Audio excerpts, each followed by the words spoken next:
So, ladies and gentlemen, it's a Tuesday and you find me here in Glastonbury Market.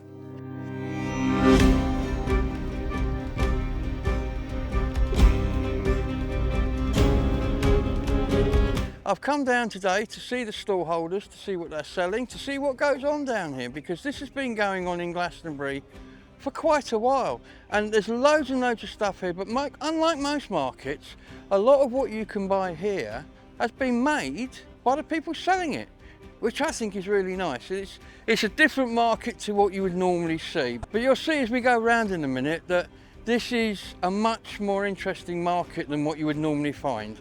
So let's go and meet some of the stall holders and see what they've got to say.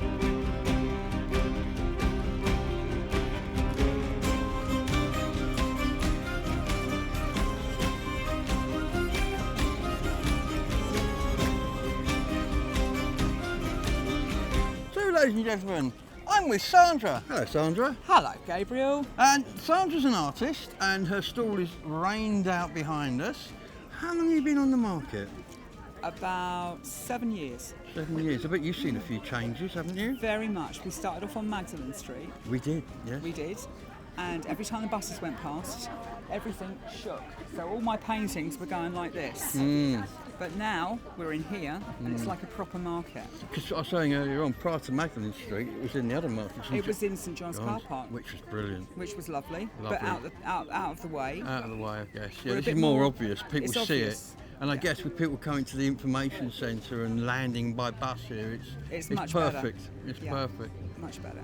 So, I was saying earlier on also that most of the stalls here are selling stuff that's either more esoteric or more made by the person selling it. Now, you fall into the second category. This is all your artwork, isn't it? It is. So everything I sell is what I either paint or make. So I do my craft work. I sell smudge fans and wands and dream catchers when I've got them. And it's mainly prints, cards of my originals, and I do have some originals as well. I used to make dream catchers a long time ago. Yeah, a long time ago. So have you noticed a lot of people turning up, going to the festival coming through today? There is. There's quite a few people still here, and also because tomorrow is solstice, there's an awful lot of people here that are going to be up the tour tonight. Including me, but I'm not going up until about 3 o'clock. I'm not crazy, I'm going to get some sleep first because I've got to film it. That's my excuse and I'm sticking to it. And I hope the rain stays away and it's beautiful and sunny in the morning. So do I. Well, thank you, Sandra. You're very welcome. We're going to go and talk to some more people now, but thank you. And we'll have a look at your artwork as well. Okay. So here I am with Nathan. Now, Nathan has got a stall that I find really interesting. Everything here is made from natural fibres. So we're talking silk, we're talking linen, we're even talking nettles. I bet you didn't know they can make things out of nettles. Well, Nathan's here to tell us that they can. Am I right, Nathan? Yeah, indeed, you're correct, yes. Everything here is coming from Nepal. They have giant Himalayan nettles, so it's a little bit different from ours. It's about 3 meters tall, so it's similar to working with hemp, but you can make things from our nettles as well. But everything we have here is natural fibre. If there's a colour, it will be natural dye. We try to keep things all hand loomed, hand spun if possible. Basically keep the old crafts going. Does this stuff wear well? I mean... It does. I mean, nothing competes with some of the synthetics. No, they're built to last. Forever, really. Yeah. In one shape or another. No, I mean, they do wear well.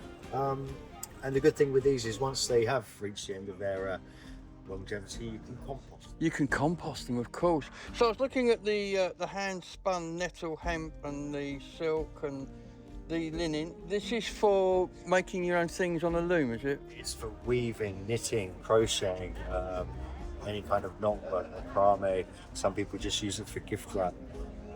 Tying up your runner beans in your garden. It's a nice touch with some nice brown paper. That would look lovely, wouldn't it? Really do. I like that. I didn't know. I've learnt something today. I didn't know. I mean, obviously it's a different sort of nettle to what we have here, and it's got a very fibrous stem, presumably, which is what they use. Because it's a large nettle, it has a wooden core, and the fibres between that wooden core and the bark. Very much the same as hemp. It's similar to working with hemp. Our nettles would be very similar to working with flags. because I'm a big fan of hemp. I've got hemp wallets, I've got hemp bags, I've got hemp rucksacks. I find they just last forever. It's a strong fibre. It's a strong fibre. Well, thank you, Nathan, for talking to us. It's been an absolute pleasure.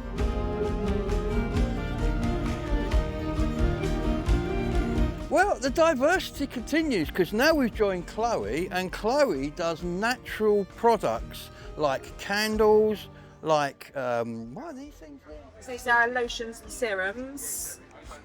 And then we have our clay masks, which you add water to yourself. We do bath bombs, body butters. We have bath salts, which are a mixture of pink Himalayan Epsom salts and Dead Sea salts. And then we also do natural cleaning products. Nothing contains any chemicals. It's all made with natural ingredients and scented with essential oils.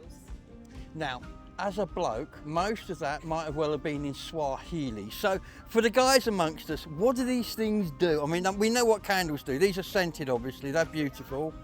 So like the clay masks, they basically help to rejuvenate your skin, clear out the pores, make everything look nice and refreshed and feel good. The serums and the moisturisers, they're just general kind of lotions, but like they make obviously your skin feel nice. You've got your bath bombs, which you put into the bath to scent it, and it also turns it a different colour. Bath salts are also go into the bath to scent them, and each one has a different concept, so depending on the scent you go for is what it helps you for. So for example, grapefruit is very calming for the system, so you'll come out of the bath feeling all calm and relaxed and like back to your normal self. I've got to say your bath brush looks a bit severe. These are the toilet brushes. Okay, toilet brushes. I've actually got, I used to work, as you know, with Amy over in Street. I've actually got natural washing up brushes, and I tell you what, once you go to these guys, there's no going back to plastic. They are brilliant, absolutely brilliant. I'm saying that as a user, so they are absolutely brilliant. And so along here we've got the... These are all our natural cleaning products, so we do washing up bars. We have our cleaning sprays and glass cleaners. Yeah. And then we have our powdered versions of different things. So we've got like a kitchen scrub, which is great for cleaning the ovens. We've got drain fresheners. We've got kettle descalers, washing machine and dishwasher fresheners. Then you have like your carpet freshener as well. And of course, the beauty of these is that you're not transporting weight and water around. You put the water in when you get it, which is... Mix it with, you mix at home, and we have the instructions on all the labels. And it's also, they're all safe for pets, so if the pet was to get into anything, you haven't... That's important. Yeah. That happened to me once. One of my cats, he started licking something he shouldn't have done. Yeah. He wasn't a happy bunny for quite a while. No. In fact, I think he thought he was a bunny for a while. Yeah, no, we made sure it's all safe for animals as well, so anything that if they were to lick it up or whatever, they was not going to give them any problems. No. And so, what other markets are you on? So this is the only market we do, but we also have a shop at the top of the high street. Of course So, you do. yeah, Yes, I've seen it. Yeah, the old eye shop. Yeah, so we're up there. So yeah, we run the shop during the week, and then we come down to the market as well. Maybe we'll go and visit the shop, ladies and gentlemen. So, as I mentioned earlier on, a lot of the stuff on this market is actually made by the people who are here selling it. And this is no lie with you. You have a workshop that you make all of this in. So we have a workshop attached onto the side of our house. Everything's made by us, and it's just a couple of miles out of Glastonbury where we live. Yeah. So yeah, everything on here that's got our labels on it is made by us, and anything that isn't made by us, we've been really careful to check the providers. They're all good eco providers. Yeah, that's so important. I know when I worked for Amy, she spent half her time checking out the people supplying her. It took a long time, and even our ingredients, they've all been vetted, so that none of them have been tested on animals. They're all well-sourced products as well, so to make up the rest of our stuff. So, ladies and gentlemen, shop here, keep the bunnies safe. That's what it's all about. Fantastic, thank you. Thank you.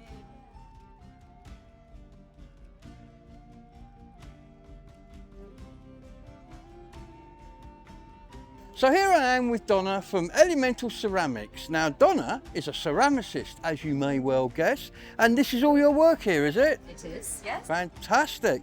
So do you have a style? Is this a particular style, or is it? Pretty much. This is this rough textured clay I use, and I use recycled glass in the centre. So all my glass comes from all over the place: Bombay sapphire gin bottles, stained glass offcuts. Really? Yeah. So they've all got a little bit of history. Yeah, Yeah, and also some of my work, like for example this one, I use the sandstone from Glastonbury tour and paint it on and then fire it on, and it goes this lovely rich colour as well. Wow. So not only is you making it locally, it has local connections as well. I live on the side of the torso. That helps. That helps. So it's actually made on the tip. So how long have you been doing the market here? Oh gosh, about 10 years perhaps, I think. Yeah. Wow, Yeah. long time. So was that you in St John's before it moved out, or? No, I didn't do it there. I used to do it when it was along the road and along Yeah. the street there. But Yeah, it's much better here off the road, I like isn't it. it? I like it because it's much more space. People can stand around and chat. Mm. And yeah, it's got more of a kind of, I don't know, relaxed atmosphere. It certainly has, and it's expanded a bit. I think there's more here now than there Yeah, was I before. think there is, yeah. Be nice if all the cars went away and you had the whole car park. We would love that. Note to council. Council, can we have the whole car park, please? Yes, we are. Even if it's once a month, for a monthly big one. This is something that all of us traders and many other people would really love to have, either a Saturday or a Sunday day market in just once a month. It would be really, I think, especially in the summer, I think it would go down really well. Me too. I think it's a brilliant idea. Let's hope that comes across. Note to council. You heard it here first. Thank you for talking to us. You have a great day. So here I am with Rob from Somerset Silver. How you doing, Rob? Very well. Lovely looking stall. Your silver work is beautiful. I love it. I noticed a lot of it draws on like paganism, the goddess, that sort of thing. There's a market for that, obviously. Absolutely. Yeah. Glastonbury. Well, this is it. This is it. It is amazing. And so, how do you actually sit down and make a ring? What is it involved? Do you cast it? Do you bend it, hit it, hammer it? Style the piece of silver.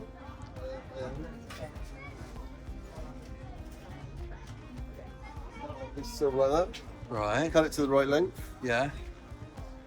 File it off. Make sure it's all smooth. Bend it into a circle. Yeah. Solder it up. And then decorate. And then polish it, finish it off, decorate it, do whatever you want. Yeah. There you go. Very simple. Now he makes that sound very simple, but if you or I did that, we'd end up with burnt fingers, probably fire stains on the ceiling. Everything would go very south very quickly. But I am impressed how easy you make that look. Well, I've got to say, I love your stuff, and it's really nice that it's made here locally.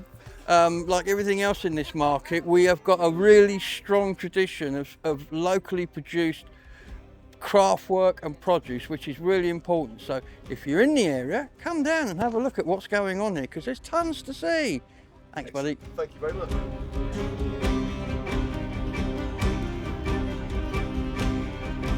So here I am with Rachel from Petit Jar, is that correct? Yes, that is. Yeah, I can read and everything. So you're selling mostly Indian, Far Eastern stuff? Not Indian, Nepalese. Nepalese. Specialise in vintage Navajo. Right. Yeah. and That's a little bit different. modern Navajo. So my interest has got in sort of American Indian jewellery, Yeah, rare pieces. I saw you noticing that. Yeah. That's original. It's very nice actually. Yeah. But yeah, I'm very much into collecting antiques, vintage, ethnic clothing, which is fair trade. I've travelled around the world for a long time, so I thought I'd sell things from around the world, the places I've been to. Mm. I became a market trader because I had to get a job. Oh, well, there was that. Little kids, so I had Yeah, to support him. yeah, they do that. That was the key to it all, really. Flexibility, working when I want, and being around people because I love people. Fantastic. You know what I mean? But, Fantastic. You can travel around as well being a market trader. That's the good thing about it. I have a friend in America, Jeff, who people on the channel will know. He obviously driving around America often comes across this, which is where this one came from. My beautiful watch strap there. Yeah, all my pieces are either from America or collectors, antique dealers, Yeah, friends of mine, do you know what I mean? So Yeah. I'm always picking up really unusual, rare pieces. yeah. So I sort of specialise in Zuni, Navajo. God, that's stunning. So that's a new piece actually. I just got it. It's beautiful. Beautiful. But it's made with heart. It's made with hand. Mm. And blessings. So it's a whole different experience of buying jewellery. Yeah. Apparently these, I've been told by Jeff, when I die, that turquoise is supposed to go back to the land it was extracted from. That's what you get it on that condition. That's fair enough. That's fair enough. I think the stories I've heard from people that are looking at certain parts, certain jewellery, and then realise it's from that area, and then they have a connection with that area. They come back and tell me when they bought the pieces that mean so much to them, and they feel the presence, the energy with the jewellery. So that makes me really happy. Good. It doesn't feel like I'm just selling jewellery. No. Well, thank you for talking to us, and thank you for showing this wonderful American jewellery. I love it. Oh, and by the way, I do organic sheepskins with no chemicals as well. Organic sheepskins with no chemicals. Wow. Then by a local farmer. Yeah. It's the only organic tannery in this country. It's not one chemical, so it's really good for the environment. That's impressive.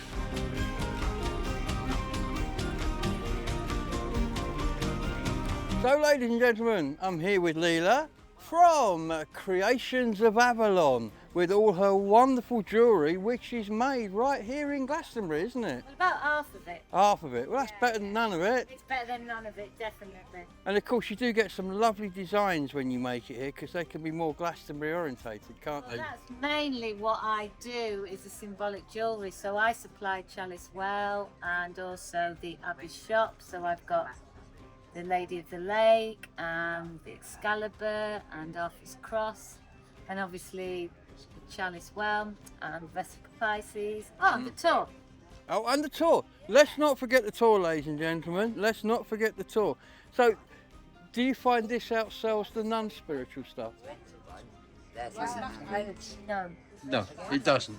No, because you've got people coming from all over. You have, who don't know what any of this means. Connect, but the people that do understand it will buy it. Yeah, straight away. I mean, I And that can... happens to be probably a lot of Spanish and Italians and Americans that come over here, especially for the Chalice Well.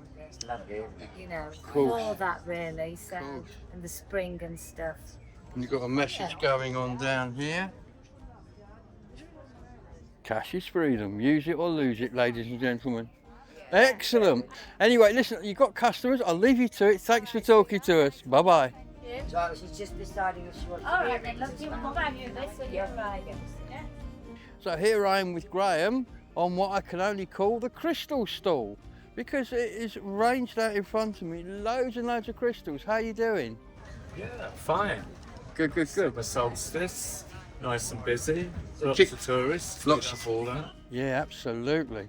Absolutely. I mean, you've got pretty much everything. I mean, there's a lovely display of quartz crystals here. I mean, my knowledge of crystals is very limited, I must admit. I can recognise quartz. I can recognise that purple thing over there, which is called something else. Amethyst, that's it. You've got ametrine, fluorite. And of course, these all have different meanings and usages. They're basically quartz or derivatives of. Yeah. So we get a lot of healers. Yeah. So that's the kind of market that we cater. Gotcha. Because these do have healing properties, a lot of these stones, don't they? Just coming around here, because there's so much more. I mean, look at that, ladies and gentlemen. It stretches off into the distance there.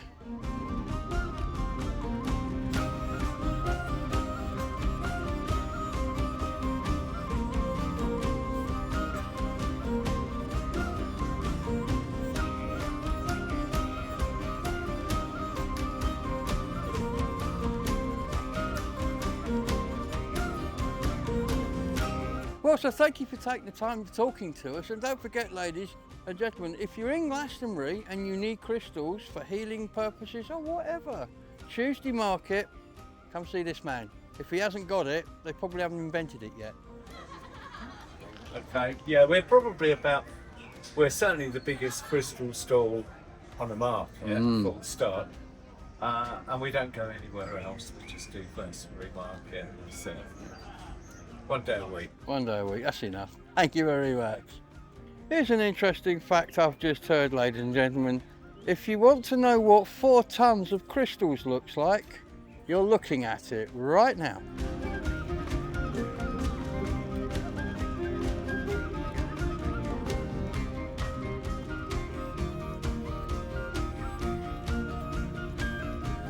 So, ladies and gentlemen, it's always been a huge mystery to me why Glastonbury cannot support a greengrocer shop.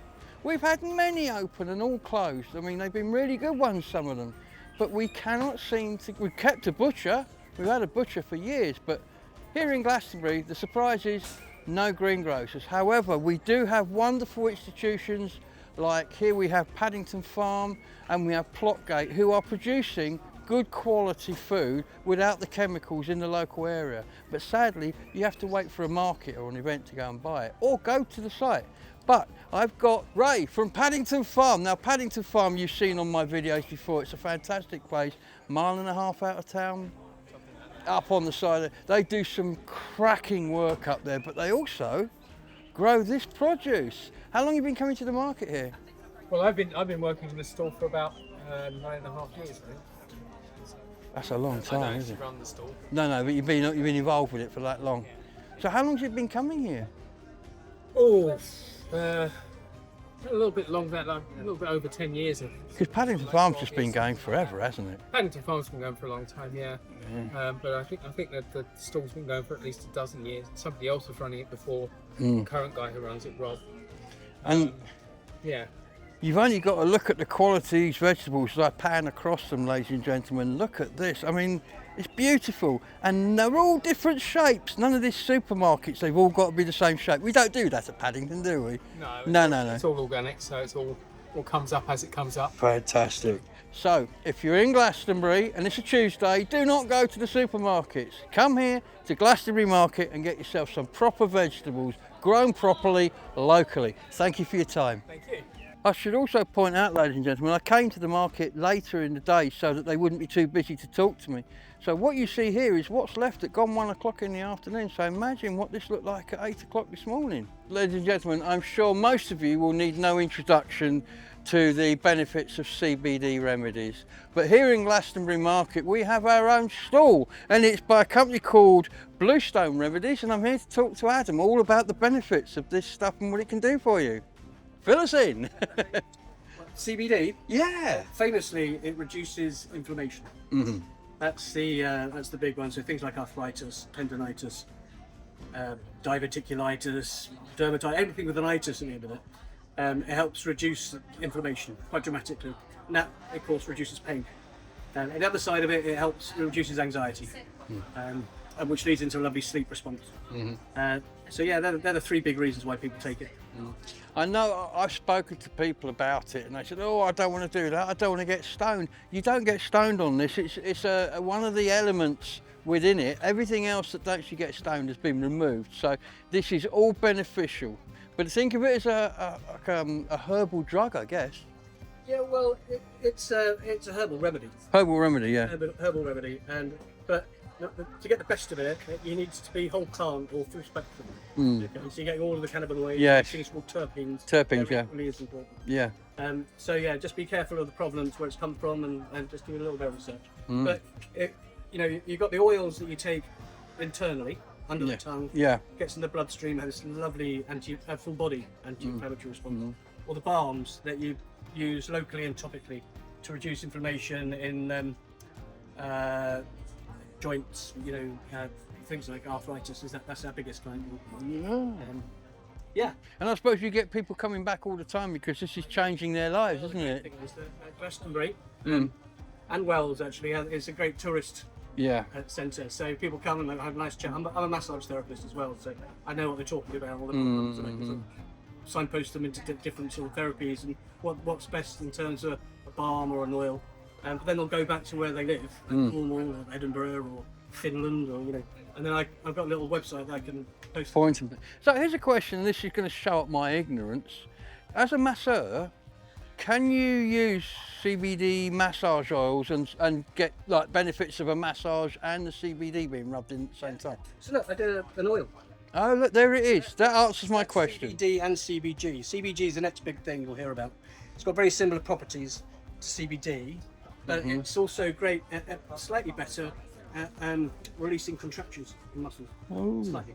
But the two together work really well. In harmony. I'll use that for a full body treatment, like a whole back. But I'll use this for something that's a bit smaller, locally and topically. This is like magic as far as I'm concerned. Yeah. So yeah, there's got the two options. I'll do another oil here. I use this for an abdominal massage for ladies often. It's really great. It's more of a blend actually. Yeah. With CBD being the lead essential oil. It's got so many applications. We've got this Trustpilot that's been going for like 7 years, and it's got like thousands and thousands of entries about how it helps with all sorts of. Well, these plants have been used for remedies since before the Bible. I mean, this is not new, is it? We're just rediscovering something we forgot we knew, really. I mean, the fact that we've got an endocannabinoidal system means that at some point in our deep history, we must have been ingesting lots of it. Yeah. You know, a lot of cannabinoids. And why or how we're doing that, that's open for debate. But probably it was used as a fertilizer or to feed animals, and we had it as a secondary. Yeah. Well, Adam, it's been fascinating, and I hope if you didn't know about CBDs, you know a little bit more about it now, because it's a fascinating subject, and they do work. It's not hippie mumby jumbo. I can tell you this stuff genuinely does work. There are many scientific papers you can read, aren't there? Absolutely, and more and more as well. And more and more. So if you have any of those ailments Adam mentioned, get in touch. Yeah. Get in touch. We'll be more than happy to tell you what he can tell you to help you. But for now, thanks for talking to us, Adam. You're welcome. Cheers, buddy. Have a lovely day.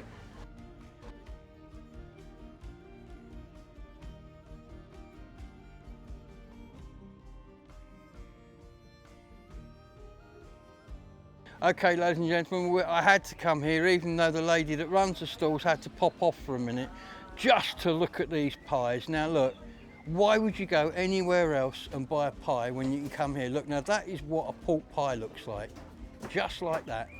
Now I'm vegetarian and I know what a pork pie looks like. Beautiful.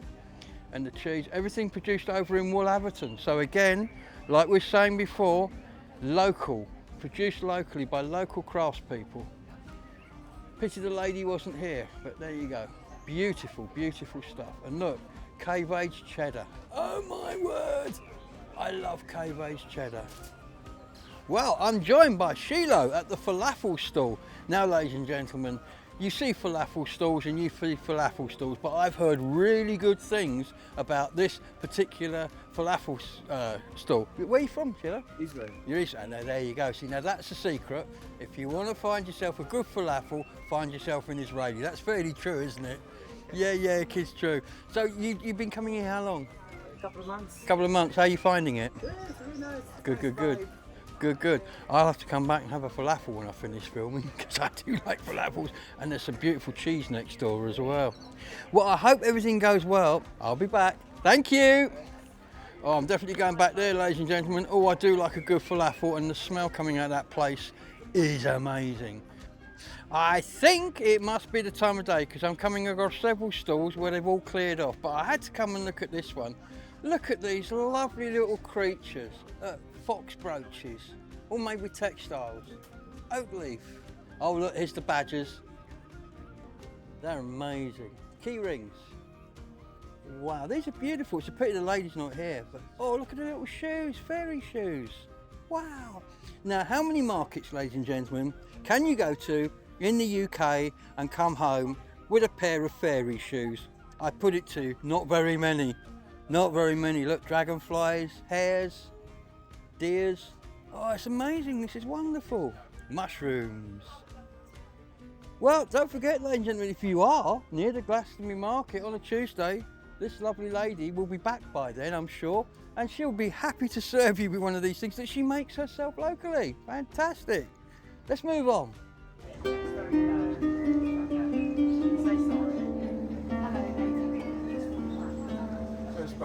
They sound beautiful. It's got a richer, more mellow tone than that, which surprises me because it's much smaller. Yeah. That's very interesting. And these strings are gut? It's synthetic gut. Synthetic gut. Wild gut. It's made by an Italian company. Ah. But it's got, I think, pretty much identical sound to natural gut, but it's a lot more durable and a lot less expensive. And I'm guessing these act as a drone, do they? Yeah, the bowed lyres are a bit different. You've got people often use a drone string and a melody string with them. So they go. Sorry, lovely to see you. Yes, I'm a Viking. Oh, I see. You can fret it that way. Notes by pressing your finger against. It takes a bit of practice to do that. They're quite tricky to play. Yeah. People often like to play both strings together. You get like a sort of drone and play the melody on that string. Yeah, I gotcha. That's nice. These are beautiful, beautiful instruments. Beautiful instruments. Beautiful instruments. And that's you playing them, is it? That is, yeah. This is a collection of songs I do at things like medieval festivals. Oh, you do that. So what made you get into this? How did I get into it? Did you come into it from a different instrument? Yeah, pretty much. I've been doing music pretty much all my adult life, really. I'm primarily a singer, but I also play guitar more than anything else to accompany myself. And a while ago, I got the idea that I wanted to try using a lyre instead of a guitar, and I was kind of on the verge of buying one when I thought, you know what, I could probably make one of these. They're not that common. The last time I saw a lyre, I was up at Hobgoblin Music. They had three. First time I'd ever seen them. Early music shop, they also sell. No, I bet they do. I bet they do. Well, this is fantastic. I hope you get loads of people come down and buy these because I think they're brilliant. There's a lot of interest actually. I didn't know what to expect from like a market like this. It's actually been well worthwhile. Good. So you're going to keep coming down here? I will do. Probably not every single week because I'm really based in London. Oh, are you? That's a long way to come, isn't it? Well, it is. But a friend of mine has a flat down here, so it's not too difficult. No. Well, sure. But thank you for showing me these beautiful instruments. I'm really, really, really impressed. I think they're absolutely gorgeous. I've had to come here. I've been looking forward to coming here because of these cakes that you're looking at as we speak. You make the most gorgeous looking cakes. So, Thank you very much. and I was looking forward to coming here and talking to you, and I was hoping you would be one of the stall holders that would talk to me, and luckily you are. The I can never say it. Very careful. Yeah, I have to be very careful. Sold out. And of course, as I said, explain with the vegetable people, we're here late in the day so that I can get to talk to the market stall holders when they're less busy, which means by the time I get to them, they've pretty much been depleted, but even depleted, this stall looks amazing. I'm having a slice of that before I go home. Bad boy. Well, thank you very much for talking to us. I hope you do get lots more customers. And if you're in Glastonbury, ladies and gentlemen, on a Tuesday, round to the back of the market, just keep going up, it turns left, keep going till you stop and you'll find this lady. Come and buy her cakes, they're lovely. Well, ladies and gentlemen, Bristol Fungiom, there's a name to conjure with. And we're with Henry from Bristol Fungiom. He's going to tell us all about what they do and why you should come here and buy things from him. So we're a mushroom farm based in Bristol. We grow gourmet and medicinal mushrooms at the farm. We produce supplements made from the mushrooms. So we do an alcohol-based tincture, take it morning and night, get the health benefit of the mushrooms. So mushrooms are really good for the immune system, digestion, cholesterol, they're anti-inflammatory. They contain a large amount of antioxidants, amongst other things. We also produce a chocolate bar. I've just tried this, ladies and gentlemen. You've never tasted chocolate as good as this. I'm here to tell you it's brilliant. That's the one. Oh my God, that is so gorgeous. And it's sugar-free. Vegan friendly. Oh. It contains this mushroom here, the lion's strain. It's our best-selling extract as well. It's been shown really effective against a whole host of things, but in particular, the Alzheimer's condition, cognitive focus, things like that. That's very impressive looking fungus, isn't it? Yeah, very fluffy. Yeah. Fluffy Wow. fungus. It looks like one of those sponge things you wash yourself with from the sea. Yeah, it tastes bad. I bet it does. Well, I can vouch for that. Wow, this is incredible because we met the guy with the CBD over the road there. Yeah, Adam, he's a nice man. Well, this is fantastic. It's been brilliant talking to you, and I'm really interested. And I love that chocolate. I love that chocolate. I'm going to come back. I'm going to. Thank you. Now, this very tall man stood behind me. I'm going to have to hold this up here. It's Eddie. Hello, ladies and gentlemen. Here I am down here. This is Eddie. Now, Eddie's a potter. Now, guess what? As a potter, he makes pottery, and we're surrounded by his rather amazing pottery. Where are you based, Eddie? Street. So, again, you're local. Yeah. It's so nice because I've been telling people all through this video, it's so important that all these local traders are making the stuff they're selling. Well, 90% of them are. And it's local people who are benefiting from it. So the tourists come in, they buy this stuff, and they're actually taking away a little bit of Glastonbury, which is fantastic. In some cases, they're taking away more of Glastonbury than they think now. Well, this is true. For example, this glaze on the top here, Mm-hmm. that is Glastonbury Tor. Yeah. That is Glastonbury Tor clay plus ash when they were hedge laying up on the Tor. Okay. And it makes glaze. Oh, somebody else had pulled something off the tour they were using as well. That's Donna. Yeah. She's using Glastonbury clay. That's it. It's incredible. It's incredible. We don't realise it's right on our doorstep. It is right on our doorstep. Just about everything is. I mean, most of my shapes, most of my designs are based on our stuff. Not Japanese. Not Chinese, No. Traditional. You know, not Native American, but our stuff from pre-Roman. Yeah, and we've got an awful lot to choose from, haven't we?